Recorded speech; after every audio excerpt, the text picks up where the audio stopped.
तो अगर आज हमें समझना है कि बीएसएनएल क्यों इंडिया में फेल होता जा रहा है, तो इसकी हमें पहले हिस्ट्री में जाना पड़ेगा और वहां से समझना पड़ेगा। तो ये साल था 1851 का, जब ब्रिटिश गवर्नमेंट ने इंडिया में टेलीग्राफ लाइन बनाना चालू किया, जिसे हम तार भी कहा करते हैं। और 1854 से उसे गवर्नमेंट भी यूज करने लगी थी और पब्लिक भी यूज करने लगी थी। इसका कॉस्ट बहुत ज्यादा हुआ करता था। भारत के आजादी के बाद डिपार्टमेंट ऑफ टेलीकम्युनिकेशन, जिसे हम डॉट के नाम से भी जानते हैं, वो पूरी तरह से भारत का टेलीकॉम इंडस्ट्री को मैनेज किया करती थी। 1986 में गवर्नमेंट ने इसे रीऑर्गेनाइज किया और यहाँ पे दो बड़े मेट्रो सिटीज दिल्ली और बॉम्बे के बीच में टेलीफोन लाइन गवर्नमेंट ने शुरुआत करी, जिसके लिए उन्होंने एक नया फॉर्म बनाया जिसका नाम था एमटीएनएल। एमटीएनएल का पूरा काम था कि महानगरों को जोड़े, इसलिए इसका नाम भी इन्होंने रखा महानगर टेलीफोन निगम लिमिटेड। और इसके बाद 1991 में जब भारत में लिबरलाइजेशन हुआ, प्राइवेट प्लेयर्स की एंट्री हुई, तो यहाँ पे गवर्नमेंट ऑफ इंडिया ने इसकी इक्विटी शेयर्स भी मार्केट में जारी किए। अब इन्होंने दो सर्विसेज बना ली, एक एमटीएनएल जो कि महानगरों को जोड़ रही थी और दूसरी सर्विस इन्होंने बनाई वीएसएनएल। वीएसएनएल का पूरा काम यहाँ पे था कि वो विदेश संचार निगम लिमिटेड नाम था, मतलब कि भारत को विदेशों से जोड़ने का काम करना।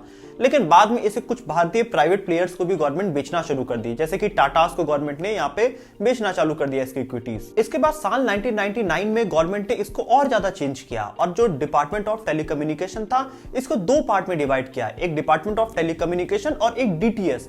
अब डिपार्टमेंट ऑफ टेलीकम्युनिकेशन का काम बना दिया गया कि लाइसेंसिंग पूरी तरह से प्रोवाइड करना, और जिस तरह से अगर जो पॉलिसीज बनानी है उन सब काम में डॉट काम करेगा। और जो डीटीएस का काम था कि टेलीकम्युनिकेशन की सर्विसेज प्रोवाइड करना। तो मतलब डॉट का काम था कि अब पॉलिसीज बनाना और डीटीएस का काम था टेलीकम्युनिकेशन की सर्विसेज प्रोवाइड करना। और 2001 में डीटीएस का नाम बदल के इन्होंने बीएसएनएल रखा, भारत संचार निगम लिमिटेड। अब यहाँ पे बीएसएनएल और एमटीएनएल का काम पूरी तरह से बट गया। एमटीएनएल का काम था महानगरों को जोड़ना और बीएसएनएल का काम था पूरे देश को एक तरह से टेलीफोन लाइन में जोड़ने का काम दिया गया। डॉक्टर डीपीएस सेठ, जो कि इंडियन टेलीकॉम सर्विस ऑफिसर थे 1965 बैच के, उन्हें सबसे पहले इसका चेयरमैन बनाया गया और एमडी बनाया गया। और धीरे धीरे बीएसएनएल ने भारत में इतना अच्छा अपना मार्केट बना लिया क्योंकि वो एक नीड को फुलफिल कर रहा था। और गवर्नमेंट की जितनी पीएसयूज कंपनी थी उनमें सबसे जो बेस्ट परफॉर्मर था वो बीएसएनएल था और हर न्यूज की हेडलाइंस भी बनती जा रही थी।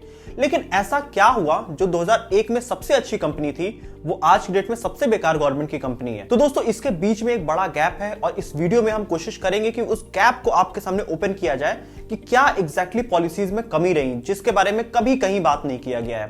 तो आइए इस वीडियो को आप डिटेल में शुरू करते हैं।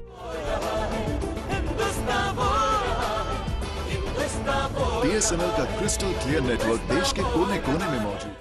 बीएसएनएल के बनने के साथ ही उसका मार्केट में क्रेज बहुत तेजी से बढ़ता जा रहा था। साल 2000 में इनके पास करीब 2.8 मोबाइल सब्सक्राइबर्स थे जो इनका कनेक्शन यूज किया कर रहे थे।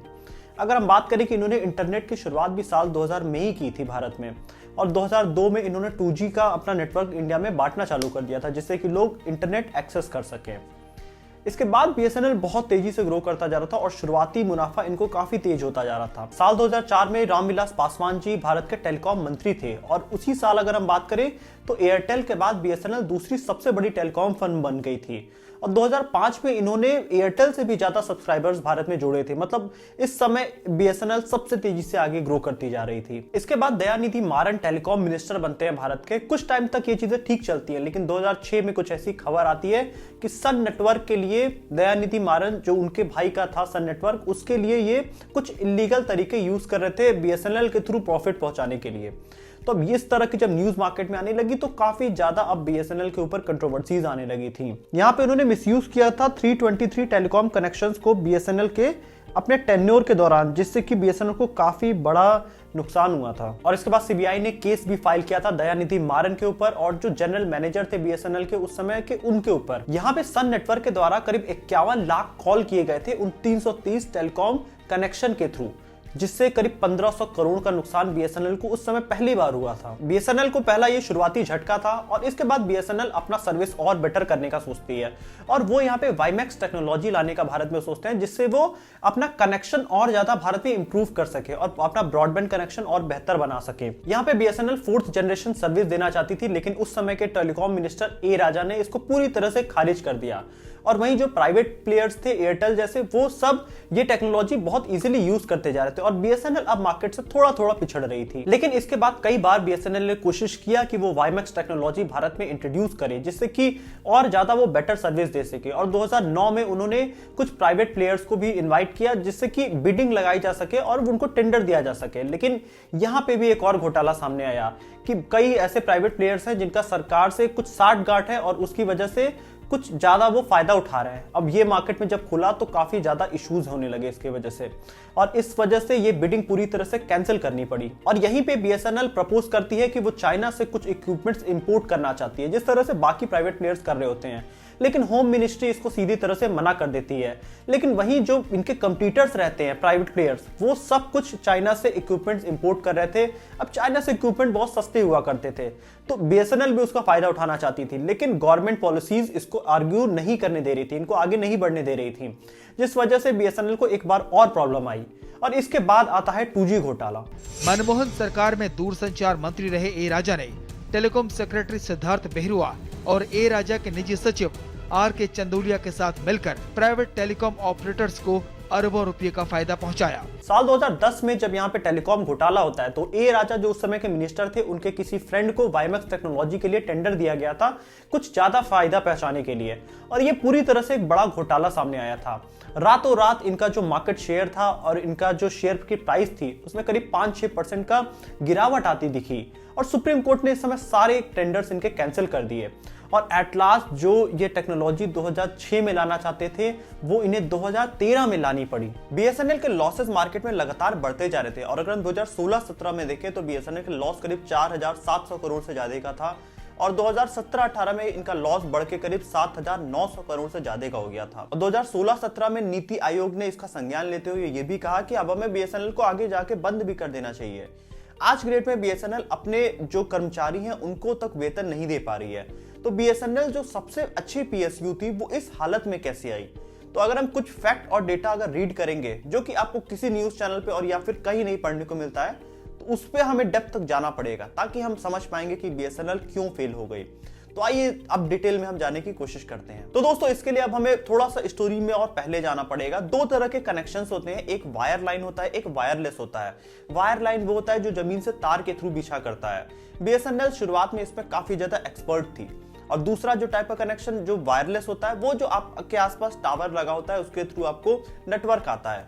तो बीएसएनएल ने शुरुआत से अपना वायर लाइन कनेक्शन बिछाना चालू किया, और अगर हम बात करें तो वायर लाइन और वायरलेस में काफी डिफरेंस हो गया, क्योंकि समय के साथ लोग वायरलेस पे जाने लगे और बीएसएनएल का वायर लाइन नेटवर्क था। 2002 के दिसंबर में बीएसएनएल और एमटीएनएल का total wire line connection 39.9 million था, और वहीं अगर हम वायरलेस की बात करें तो वो 10.8 था। अभी वायरलेस काफी कम था। अब अगर ये 2007-8 से कंपेयर करें तो वायर लाइन हो गया घट के करीब 38.9, और यहाँ पे वायरलेस हो गया 286.9। ये दोस्तों मिलियंस में है। और 2014-15 की बात करें तो वायर लाइन काफी पीछे छूट गया, ये 26.5 है, और वायरलेस करीब 969.9 मिलियन है। तो इन डेटा से हमें पता चलता है कि वायरलेस कनेक्शन लगातार बढ़ते गए, और जो बाकी प्राइवेट प्लेयर्स थे उन्होंने वायरलेस पे ज्यादा ध्यान दिया, और जो बीएसएनएल था वो पूरी तरह से वायरलाइन कनेक्शन पे ध्यान दिया। लेकिन दोस्तों ये फ्यूचर को देखिए नहीं डीट कर पा रहे थे। वायरलेस जहां 85 गुना बढ़ा, वहीं वायरलाइन 1/2 हो गया। तो यहीं पे बीएसएनएल को सबसे बड़ा झटका लगने लगा, और ये चीजें साफ बीएसएनएल के टोटल रेवेन्यू में दिखाई देती हैं। अगर हम इसका नेट प्रॉफिट देखें टैक्सेस हटाने के बाद, तो बीएसएनएल ने सबसे ज्यादा प्रॉफिट 2006 में किया। इनका 2006 तक प्रॉफिट बढ़ता गया, उसके बाद प्रॉफिट इनका डिक्लाइन होने लगा, क्योंकि वायर लाइन और वायरलेस की वजह से लोग वायरलेस कनेक्शन की तरफ मूव हो रहे थे, और बीएसएनएल ने वायर लाइन का पूरा जाल बिछा रखा था। इसको अगर हम एक लाइन में सम अप करें तो बीएसएनएल ये समझ ही नहीं पाई थी कि फ्यूचर वायरलेस का होना है, और ये सब कुछ डिपेंड करता है गवर्नमेंट की पॉलिसीज पे। अब हम पॉलिसीज पे भी आते हैं। जैसा कि हमने स्टोरी की शुरुआत से बात किया कि बीएसएनएल में डिसीजन मेकिंग बहुत स्लो होती थी, क्योंकि कोई भी डिसीजन मेकिंग अगर गवर्नमेंट से जुड़ी होगी तो वो प्रोसेस जरूर स्लो हो जाएगा। ये एक प्राइवेट प्लेयर की तरह बीएसएनएल अभी काम कर रही थी, भले गवर्नमेंट की थी, लेकिन उन्हें काम तो प्राइवेट की तरह करना था, लोगों को उसी तरह से सर्विस प्रोवाइड करनी थी। 2016 के दिसंबर में ये भी एक बात रखी गई थी कि जो प्राइवेट प्लेयर्स हैं वो बीएसएनएल और एमटीएनएल के कनेक्शन बीच में काट दिया करते हैं, ताकि बीएसएनएल की सर्विस अच्छी लोगों को ना मिले। अब यहाँ पे कई तरह के और एलिगेशंस भी लगे थे। तो दोस्तों अगर हम यहाँ पे एक बड़ा डिफरेंस देखें तो बीएसएनएल और प्राइवेट प्लेयर्स में कोई डिफरेंस नहीं है एक कस्टमर पॉइंट ऑफ व्यू से। मतलब एक बीएसएनएल भी सर्विस प्रोवाइड कर रहा है, एयरटेल भी प्रोवाइड कर रहा है, जियो भी प्रोवाइड कर रहा है, तो कस्टमर के लिए तो यहाँ कोई डिफरेंस नहीं है। और प्राइवेट प्लेयर्स अपने डिसीजन बड़ा जल्दी लिया करते हैं, लेकिन अगर बीएसएनएल को एक डिसीजन लेना है तो उसे टेलीकॉम इंडस्ट्री से अप्रूव कराना होगा, होम मिनिस्टर से अप्रूव कराना पड़ेगा और अलग अलग जगहों से काफी कॉम्प्लिकेशंस हो जाते हैं। इसीलिए आज जैसा कि आपने देखा था कि एक उन्हें कनेक्शन 2006 में लगाना था, वो जाके वो 2013 में लगा पाया और बीच में कितने सारे स्कैम हुए। ये गवर्नमेंट के ज्यादा इन्वॉल्वमेंट की वजह से हुआ, क्योंकि गवर्नमेंट को नहीं पता है कि कंपनीज कैसे चलती हैं। गवर्नमेंट को एडमिनिस्ट्रेशन पता है but they don't know how to run a company. So यही एक मेजर प्रॉब्लम रही है 2000 साल से लेके अभी तक के बीच में। 2016 में टेलीकॉम मिनिस्टर ने कहा कि हम बाकी प्राइवेट प्लेयर से इसलिए पिछड़ जा रहे हैं क्योंकि हम एग्रेसिव मार्केटिंग नहीं कर रहे हैं। बट यहां पे भी दोस्तों एक अलग ओपिनियन ये भी है कि एग्रेसिव मार्केटिंग से कुछ नहीं फर्क पड़ता है। अगर आपकी सर्विसेज बेटर हैं, आपकी सर्विसेज अफोर्डेबल हैं और आप एक ट्रस्टेड कंपनी है, ट्रस्ट हमेशा बीएसएनएल के साथ लोग करते रहे हैं, लेकिन इनकी सर्विसेज उतनी बेटर समय के साथ नहीं रहती गई, इसलिए लोगों ने छोड़ा। अब दोस्तों मैं यहाँ पे आपके सामने एक सर्वे भी रखना चाहता हूँ जो कि राजस्थान के अलवर डिस्ट्रिक्ट में किया गया। यहाँ पे ये पूरी तरह से बीएसएनएल के एम्प्लॉइज से बात किया गया, कुछ आरटीआई से इंफॉर्मेशन निकाले गए, इसलिए कि एक अगर हम स्टेट में समझ लेंगे और डिस्ट्रिक्ट में कि क्या प्रॉब्लम बीएसएनएल को है, तो हम इससे एक अंदाजा लगा सकते हैं कि पूरे इंडिया में बीएसएनएल के साथ क्या प्रॉब्लम रही। तो आइए हम इसको डिटेल में समझने की कोशिश करते हैं। तो दोस्तों इस सर्वे में देखा गया कि अलवर डिस्ट्रिक्ट में टोटल 8 कंपनीज काम कर रही थी, भारती, रिलायंस, बीएसएनएल और अगर बात करें एयरसेल, वोडा, इस तरह से कुछ कंपनीज थी। तो इन कंपनीज का अगर हम इंफ्रास्ट्रक्चर देखें तो यहाँ पे 85% उनका खुद का इंफ्रास्ट्रक्चर होना चाहिए, 15% वो आपस में एक दूसरे पे निर्भर रहे। लेकिन दोस्तों मार्केट में इससे बिल्कुल अपोजिट हो रहा था।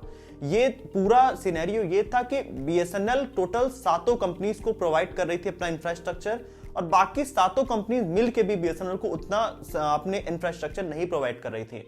मतलब यहाँ पे बीएसएनएल पूरी तरह से खाली अपना इंफ्रास्ट्रक्चर प्रोवाइड कर रही थी और इनका मार्केट शेयर अलवर डिस्ट्रिक्ट में सिर्फ 7% है। तो इससे ये पता चलता है कि बाकी कंपनीज अपना पैसा इन्वेस्ट नहीं कर रही है, क्योंकि अगर आप इंफ्रास्ट्रक्चर बनाएंगे तो आपको लैंड खरीदना होगा, वहां पे काफी काम करने होंगे, काफी पैसे, एक बड़ा इन्वेस्टमेंट है।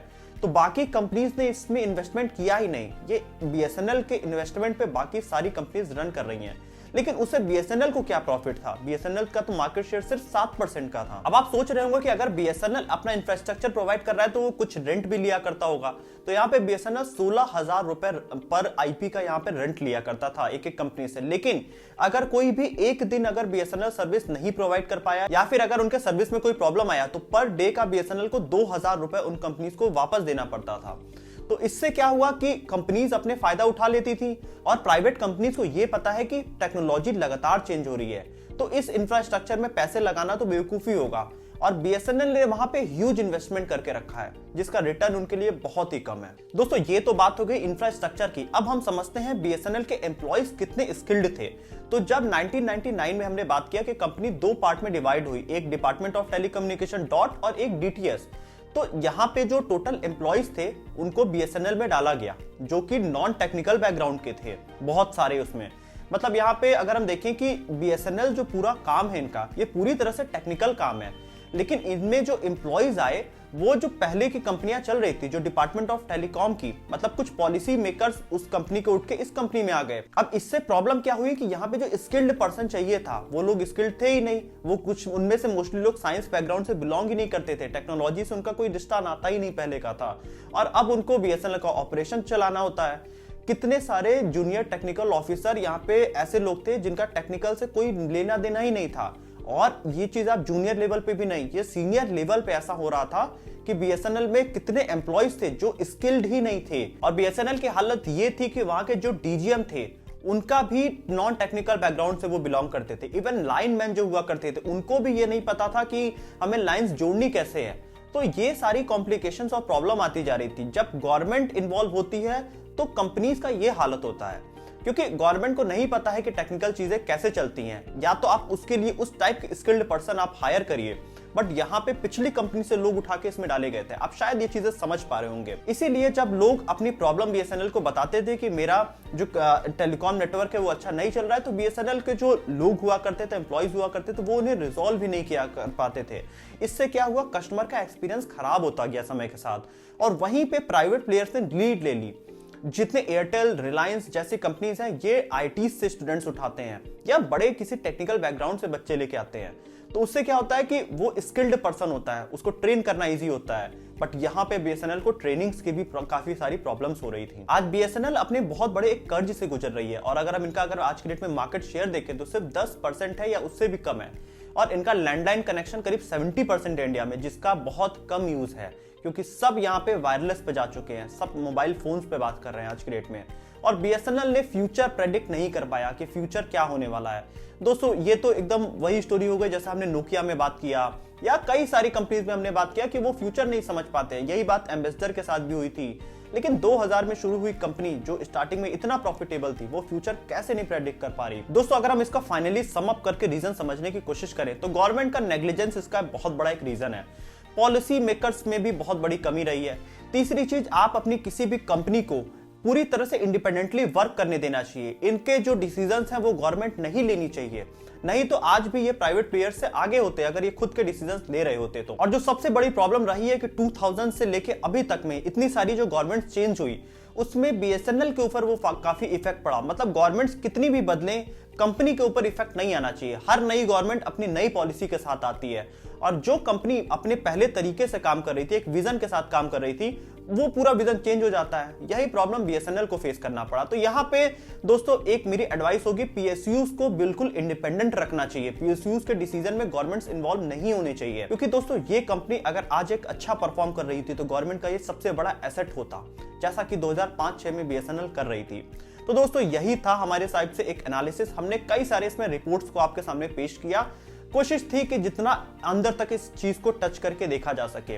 तो दोस्तों आज की डेट में बीएसएनएल अपने एम्प्लॉइज तक को अच्छे से सैलरी नहीं दे पा रही है, और माइट भी ऐसा हो सकता है कि कल को बीएसएनएल बंद हो जाए। बट ये कंपनी में आज भी पोटेंशियल है, ये फ्यूचर को आगे बदल सकती है अगर 5G पे बीएसएनएल आज से अगर काम करे। बट अभी भी बीएसएनएल अपनी 4G स्पीड भी सही से नहीं प्रोवाइड कर पा रही है। तो दोस्तों यही था आज का वीडियो। हमने सारे फैक्ट्स एंड फिगर पे ये पूरा डेटा आपके सामने रखने की कोशिश की। तो अगर आपको ये वीडियो अच्छी लगी है तो वीडियो को लाइक करिएगा, चैनल को सब्सक्राइब करिएगा और बेल आइकन भी प्रेस करिएगा।